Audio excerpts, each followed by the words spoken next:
हर हर महादेव। भक्तों, आपने 28वें अध्याय में सुना था कि सारस जो था वो राजपुरोहित थे और जो बंदर है वो राजा थे। अब आगे सारस अपने और बंदर के पूर्व जन्म के बारे में और आगे भविष्य में क्या क्या जन्म लेने वाले हैं उसके बारे में बतलाते हैं। 29वां अध्याय शुरू करते हैं। श्री राधे राधे। इतने धार्मिक होते हुए भी तुम सारस की योनि को क्यों प्राप्त हुए? वानर के इस प्रश्न के उत्तर में सारस ने कहा, हे वानर, अपने पूर्व जन्म में आपने नर्मदा नदी के तट पर 100 बोरी धान ब्राह्मणों को दान किया। उस समय तुमने यह दान मेरे ही द्वारा कराया था, क्योंकि तब मैं तुम्हारा राजपुरोहित था। मैंने लोभ के वशीभूत होकर सारा का सारा धान अपने ही पास रख लिया। ब्राह्मणों को तो नाम मात्र ही थोड़ा सा अंश ही दिया था। अपने इस पाप के कारण मुझे कालसूत्र नामक नरक में रक्त से भरी हुई कीच में गिराया गया। उस रक्त की दुर्गंध कीचड़ से मेरा मुख नीचे की ओर करके मुझे डाल दिया गया। मैं उसे चाटता नरक भोगता रहा। श्री राधे राधे। नरक में कौवे तथा गीद मुझे नोच नोच कर खाते थे। कालसूत्र नरक में पल भर का काटना भी घोर कठिन था। तथापि मुझे इस नरक में 30 वर्ष तक रहना पड़ा। उस नरक की यातना का मैं वर्णन नहीं कर सकता हूँ। दान हड़पने के पाप के कारण मुझे नरक भोगना पड़ा। दूसरे पाप अर्थात अपनी बहन के घर से कांसे का बर्तन चुराकर एक जुआरी को देने के कारण मुझे यह सारस का शरीर प्राप्त हुआ है। यह जो मादा सारस के रूप में मेरी पत्नी को तुम देखते हो, यह उस जन्म में ब्राह्मणी थी तथा इसने वह कांसे का बर्तन चुराने में मेरा साथ दिया था। श्री राधे राधे। हे कपि, तुम अपने और हमारे पूर्व जन्म के बारे में जान चुके हो। अब तुम अपना और हमारा भविष्य भी सुनो। अगले जन्म में हम और तुम तीनों ही हंस बनेंगे तथा यह मादा सारस मेरी पत्नी होगी। हम दोनों ही काम रूप देश में पूर्ण सुखी जीवन व्यतीत करेंगे। इसके पश्चात श्री राधे राधे। इस योनि के पश्चात हम दोनों को मानव योनि प्राप्त होगी। मानव योनि में हम सत्कर्म अर्थात पुण्य कार्य या पाप कर्म दोनों ही करने को पूर्ण स्वतंत्र होंगे। ये हमारे विवेक पर निर्भर करेगा कि हम मानव जीवन में धर्म का पालन करके सत्कर्म करके अपना लोक परलोक सुधार लें अथवा पापों में लिप्त रहकर नरक भोगने का रास्ता स्वयं तैयार करें। वानर ने कहा, हे सारस, मैंने पूर्व जन्म में राजगुरु होने के नाते आपकी पूजा की थी।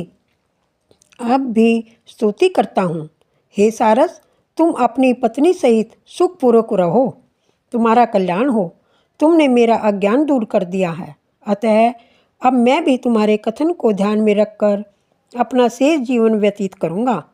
प्रेत में इतनी कथा कहने के बाद कहा, हे द्विज, नदी के तट पर मैंने जब वानर और सारस के वार्तालाप को सुना तो मेरा भी अज्ञान नष्ट हो गया। राधे राधे।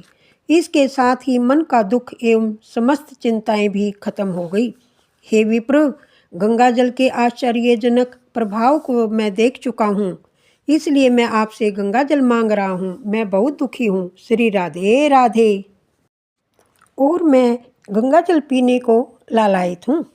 गंगा जल की महिमा का वर्णन करते हुए प्रेत ने आगे कहा, हे ब्राह्मण, ग्रामीणों के भजन पूजा करवाया करता था। एक बार उसने किसी अयोग्य व्यक्ति से अशुद्ध रूप में मंत्र का जाप करवा दिया। इस अशुद्ध अनुष्ठान के कारण वह ब्राह्मण राक्षस योनि को प्राप्त हो गया और 8 वर्ष तक मेरे साथ ही यहाँ निवास करता रहा।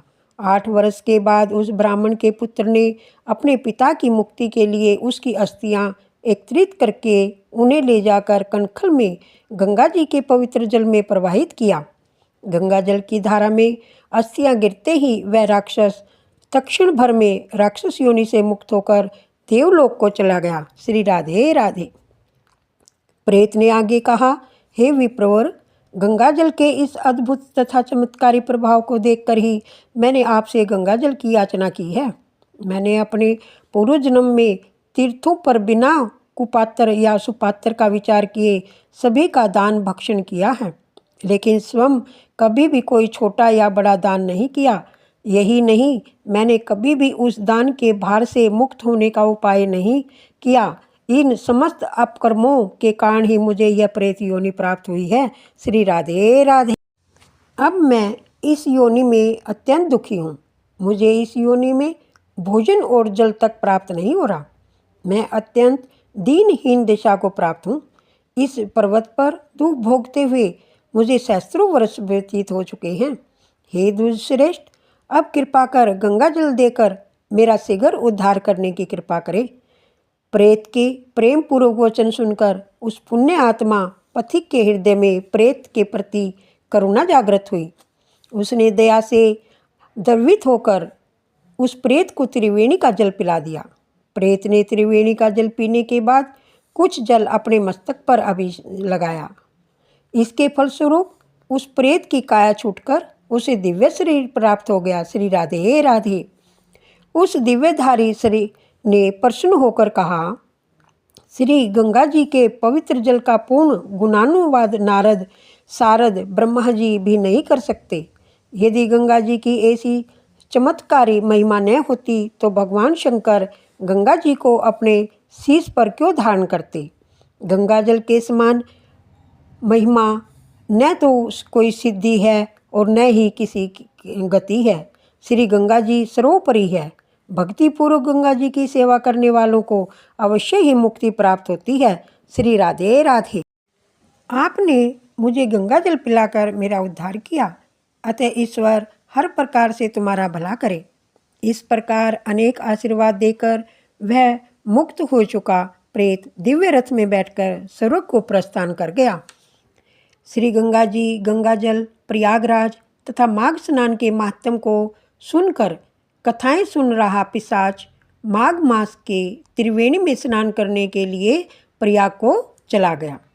प्रयागराज में पहुंचकर उसने संगम के पवित्र जल में स्नान किया। प्रयागराज में स्नान करते ही उसके समस्त पाप नष्ट हो गए। दिव्य दैविक शरीर प्राप्त हो गया।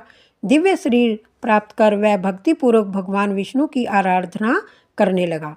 तब गंधर्वगण उसकी स्तुति करते हुए उस पर पुष्प वृष्टि करने लगे। देवी और देवता अभिवादन करने लगे। वह दिव्य विमान पर आरूढ़ होकर इंद्रलोक को प्रस्थान कर गया। श्री राधे राधे। 29वां अध्याय संपूर्ण हुआ।